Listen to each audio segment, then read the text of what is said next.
Are you hyped for the new game? You know, the one that's coming out with all the hype around it. Are you hyped? You should be hyped.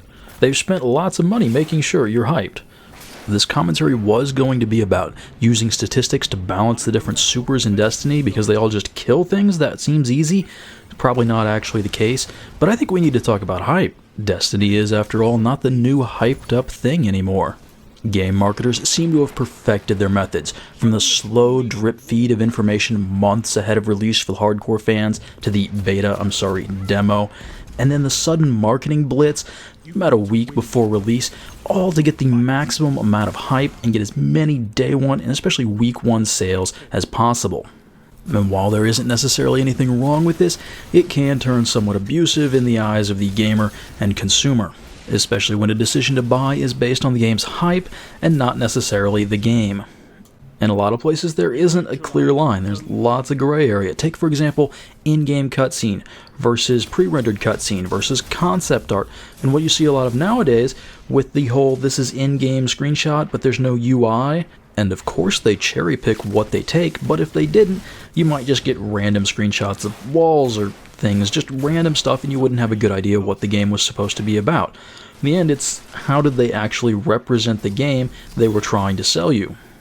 Sometimes it's interesting to go back and look at the marketing materials games released with and see how that compares to what the developers originally intended and how the game actually ended up being perceived. So for example, on the back of the Destiny box, it says, Destiny is a next-generation first-person shooter with rich cinematic storytelling set in huge worlds to explore.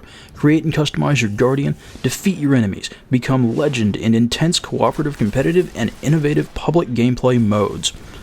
Okay, a lot of that is really pretty wishy-washy and maybe somewhat defensible. I don't know, it depends on your opinion. But I don't know anybody who would talk about Destiny's rich cinematic storytelling. No, they'd tell you about the grinding and how much they enjoy shooting aliens in the face. But that kind of marketing isn't anything really new. What does seem to have become more common is warning off day one reviews, saying the reviews won't be a good representation of what you'll really get into once you really get into the game. Usually for one of two reasons. The first is something to do with multiplayer, and the second is something to do with the game taking a long time to get into, being a real slow burner. So let's talk about those things. Multiplayer, is that even the right word? Maybe social? I mean, the way Destiny does its shared world is kind of a social thing, but in terms of gameplay, it's not really a big deal. Anyway, it's becoming more common, especially as the social gaming genre really becomes its own thing. And like the back of the box says, online interaction's not rated by the ESRB. I think that's kind of the point, right? You don't know what's going to happen with other people. Two recent examples where the developers warned off early reviews of their games because the reviewers wouldn't have a good idea what these social interactions were like are obviously Destiny, where reviewers couldn't play until almost release, as I recall, and also The Crew, a racing game where you go across a map of the entire US. But in both cases, in retrospect, it doesn't sound like that really made a whole lot of sense. But if that was actually a good reason to warn off early reviews of a game, that would be worse for the game. If a game requires hundreds, if not thousands of players online concurrently in order to fully experience the game, how did the developer design and especially playtest the game? Are they saying we went from being able to playtest our game to suddenly everybody packed up and left the office once we went gold, and now we can't give reviewers a proper experience? That doesn't make any sense. And if there's some critical mass of players absolutely required in order to make the game work, what does that say about the game's lifespan? But compare that to an MMO, where those things can really be a problem. My only real experience here is with Guild Wars 2, but in that case, months ahead of the game's launch, there were publicly open weekend events where everybody could crowd in and try the game out, and the developer could see how things worked both on a technical level and in terms of gameplay. It did not mean things went flawlessly at launch, oh certainly not, but it was a far cry better than it would have been if the developer didn't have any of that testing done at all. But then several months later, when a lot of the low-level zones were pretty much empty, they finally figured out, hey, we need to do something so that there aren't just these dead zones out here, and started trying to combine different servers together so you'd actually see some other players around when you were wandering around in those zones. That's the kind of stuff you have to do if massive, open-world, human interaction is important to your game. And why do you need it? Is it the immersion? The kill stealing? Is cooperation necessary? What is it about your game that means other players need to be around? Especially outside the context of an organized match or party. If I can get enough people together, why can't I make the game work? Why is random interaction necessary? In Destiny, you can only get yourself and 2 friends into the same zone at the same time. There's no way you're going to get another group of 3 of your friends into the same zone for sure. It might happen by chance, but probably not. If you've ever tried to go back and play an old game, you know how difficult it can be just to fill out a single multiplayer match. What's that like when you need hundreds of players, if not thousands, online at the same time in order to make the game actually play?